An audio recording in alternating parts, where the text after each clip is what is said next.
Selamat, akhirnya hutang Anda di pinjaman online lunas di akun laku, Kredivo, Shopee, dan semua pinjol. Kenapa bisa begitu? Simak video ini sampai habis. Oke, jadi begini teman-teman ya, seringkali kita melihat judul-judul video YouTube yang sensasional, yang menjanjikan, yang katanya hutangnya lunas, yang katanya hutang pinjol Anda selamat lunas. Nah, ini sering banget dibuat dalam video konten kreator atau YouTuber terkenal yang membahas solusi pinjaman online. Namun, jika kita memeriksa kontennya dengan cermat, seringkali tidak ada informasi yang benar-benar membantu atau menjelaskan cara mengatasi masalah hutang pinjaman online. Judul-judul ini hanya digunakan untuk menarik perhatian penonton. Seperti video ini, saya jujur aja, dalam realitasnya pembebasan utang secara otomatis atau penutupan aplikasi pinjol dengan mudah tidak selalu terjadi. Saya ingin menekankan bahwa saya tidak ingin memberikan harapan palsu. Utang pinjaman online adalah masalah serius dan penyelesaiannya tidak sederhana yang sering digambarkan dalam judul-judul yang clickbait. Untuk mendapatkan pemahaman yang lebih baik tentang fenomena ini dan bagaimana mengatasi utang pinjaman online, kita perlu mendeteksi masalah ini secara realistis dan menyeluruh. Saya tidak ingin mengecewakan kalian, tetapi kita harus berbicara tentang fakta yang sesungguhnya. Pertanyaan tentang keamanan gagal bayar sering muncul. Sejauh yang saya tahu, gagal bayar dapat menjadi alat yang aman, tetapi faktor kunci dalam menjaga keamanan adalah diri kita sendiri, terutama mental kita. Penting untuk memahami sepenuhnya risiko dalam menerima kenyataan bahwa ada risiko terkait penggunaan pinjol yang gagal bayar. Selain itu, sangat penting untuk menghindari penipuan dan praktik pinjam ilegal dalam pinjaman online. OJK memiliki peran penting dalam mengatur industri ini, tetapi yang paling krusial adalah kesadaran kita sendiri. Ketika kalian menonton video atau mencari solusi tentang pinjaman online, ingat ya bahwa tidak ada yang dapat memberikan kalian pemecahan instan, karena harus mempersiapkan diri kalian sendiri. Jangan tergantung pada video-video atau sumber lain. Membangunkan mental yang kuat dan menghadapi masalah adalah bijak dalam kuncinya, dan itulah kuncinya. Nah, jika kalian menghadapi situasi di mana ada rumor tentang penutupan aplikasi pinjol, ingatlah bahwa tidak selalu itu adalah solusi yang terbaik. Fokus kita adalah seharusnya pemahaman yang mendalam tentang dunia pinjol, risiko dan dampak ke depannya. Dengan pengetahuan yang baik, kita dapat mengambil langkah yang bijak untuk mengatasi masalah ini. Motivasi mungkin terdengar mudah ya, tetapi memahami situasi ini dan berpikir secara positif akan membantu. Ingatlah bahwa tidak ada suatu pun orang yang dapat memberikan solusi instan untuk mengatasi masalah hutang pinjaman online. Kalian harus mengambil tanggung jawab atas situasi kalian sendiri, memahami secara menyeluruh, dan bersiap untuk menghadapinya dengan tekad yang kuat. Nah, kita sering melihat banyak judul-judul clickbait dalam dunia pinjaman online seperti pinjol auto lunas, tanpa bayar, atau pinjol lunas tanpa biaya yang menarik perhatian kita. Yang jadi pertanyaan, siapa yang tidak penasaran atau ingin melihat video tentang judul-judul seperti itu? Ya nggak?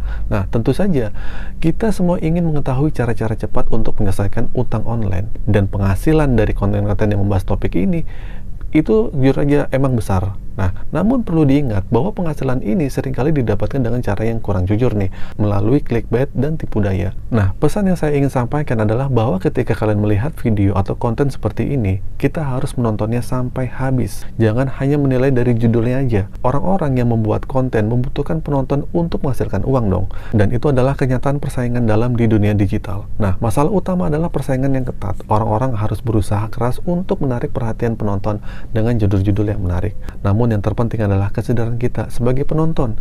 Perlu diingat bahwa klaim seperti Shopee, Kredivo, katanya auto lunas, atau klaim serupa yang seringkali tidak benar gitu kan. Nah, seringkali melibatkan upaya tipu daya. Sekali lagi ya, penting untuk memahami bahwa penutupan aplikasi pinjol tidak selalu menjadikan solusi instan. Biasanya ada negosiasi dan tahap-tahap lain yang terlibat dalam penutupan itu. Jadi nggak semudah itu. Jadi penting bagi kita untuk mendekati topik ini dengan pemahaman yang baik dan tidak hanya terjebak dalam judul-judul yang clickbait. Di Indonesia, aturan-aturan terkait pinjaman online memang bisa menjadi subjek negosiasi, dan pemerintah tidak semena-mena dalam menghadapi pelanggarannya. Nah, proses-proses hukum memerlukan waktu dan melibatkan investigasi serta penelitian yang cermat. Nah, saran saya adalah jangan terlalu percaya pada klaim-klaim seperti ini. Semua aturan bisa dinegosiasikan karena utang pinjaman online memiliki resiko tersendiri. Risikonya tidak semata-mata terkait dengan pemerintah atau OJK. Risiko yang sebenarnya adalah seringkali terletak pada kemampuan kita untuk mengelola utang ini. Meskipun OJK memiliki peran mengatur industri ini, jika kita tidak memiliki rencana atau rencana keuangan untuk mengatasi utang dan kita meminjam tanpa pemikirannya matang, itu adalah bagian yang lebih berat dalam persoalan ini. Jika kalian pernah berencana untuk membeli rumah atau mengajukan KPR di masa depan, maka memang memiliki masalah dengan utang pinjol yang dapat menjadi penghambat. Tapi jika tidak ada rencana seperti itu, maka masalah utang mungkin tidak akan berdampak besar pada kehidupan kita.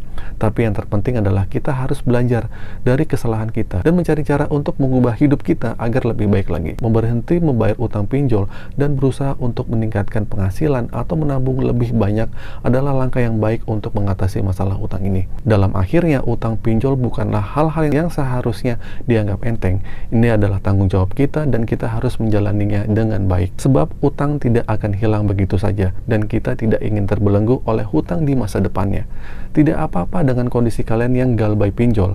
Mari atur ulang dan tata kembali kehidupan kita sebelumnya. Utang tidak selalu harus dibayar segera saat kita tidak memiliki uang. Kita bisa merencanakan untuk membayarnya di kemudian atau menundanya dulu di pembayaran di waktu lainnya. Yang terpenting adalah kita dapat menabung dan menyisihkan sebagai uang kita setiap kali kita memiliki uang lebih. Ketika sudah terkumpul jumlah yang cukup untuk membayar utang, itulah saat tempat untuk kalian untuk bayar. Terima kasih telah menonton video ini sampai selesai. Mohon maaf apabila ada salah kata. Akhir kata dari saya, Assalamualaikum warahmatullahi wabarakatuh.